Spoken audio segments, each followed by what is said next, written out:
చంద్రబాబు ముఖ్యమంత్రి అయిన తర్వాత పార్లమెంట్కి ఎన్నికలు జరిగాయి. పార్లమెంట్ ఎన్నికలకు ముందు ఆంధ్ర ప్రజానీకానికి ఇచ్చినటువంటి వరాలు ఆకాశమే హద్దుగా వరాలు ఇచ్చాడు. కనపడినటువంటి ప్రతి మనిషికి ఏం కావాలి నరుడా కోరుకో, నీకు అన్ని ప్రసాదిస్తున్నానని చెప్పాడు.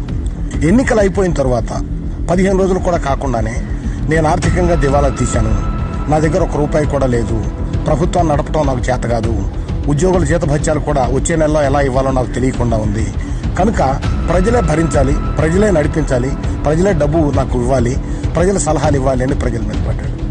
ఇది బహుశా నాకు తెలిసినంత వరకు భారతదేశ చరిత్రలో ఏ రాష్ట్ర ప్రభుత్వం కూడా అధికారపూర్వకంగా నేను దివాలా తీశాను అని ప్రకటించుకున్నటువంటి సందర్భం ఇంతవరకు కని వినియదు.